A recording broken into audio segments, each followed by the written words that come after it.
నమ్మిన ప్రేమికుడితోటి బతుకుదామనుకుంది. కానీ కన్న తండ్రే కాలయముడయ్యాడు. రక్షణ కల్పించాల్సిన పోలీసులే ఆమెను మృత్యు నోటికి అప్పగించారు.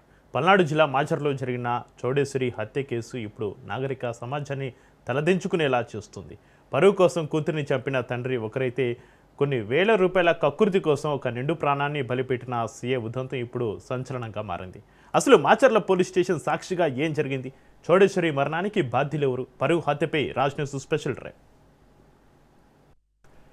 ప్రేమించడమే ఆ అమ్మాయి చేసిన నేరమా? తనకిష్టం లేని పెళ్లి వద్దనుకోవడమే పాపమా? మాచర్లకు చెందిన చౌడేశ్వరి నాగరాజు అనే యువకుడిని ప్రేమించి పెళ్లి చేసుకుంది. పచ్చని సంసారం చూసుకోవాల్సిన కన్న తండ్రి చంద్రసీను పరువు తక్కువైందని రగిలిపోయాడు. కానీ ఇక్కడ విచారకరం ఏమిటంటే ఈ కిరాతకానికి ఒక పోలీస్ అధికారి వంత పాడటం. రక్షణ కోరిన ప్రేమికులకు అండగా ఉండాల్సిన మాచర్ల సీఐ వెంకటరమణ అసలు సిసలు విలన్ పాత్ర పోషించారు. తన కుమార్తెను తనకు అప్పగిస్తే భారీగా లంచం ఇస్తానన్న చంద్రసీను ఆఫర్కు సదరు సీఐ కరిగిపోయారు. చట్టాన్ని నీతిని తుంగలో తొక్కారు. బలవంతంగా చౌడేశ్వరిని ఆ కిరాతక తండ్రికి అప్పగించి ఆమె మరణ శాసనంపైన సంతకం చేశారు.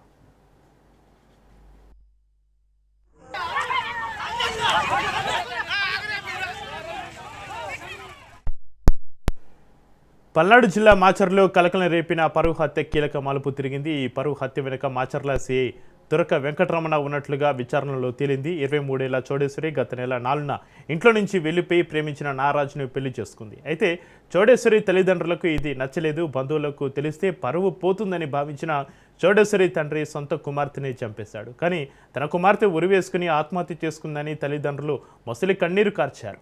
ఈ ఘటనపైన కేసు నమోదు చేసి దర్యాప్తు చేపట్టిన పోలీసులు ఇది హత్యగా భావించి కూపీ లాగడంతో దిమ్మ తిరిగే వాస్తవాలు వెలుగులోకి వచ్చాయి.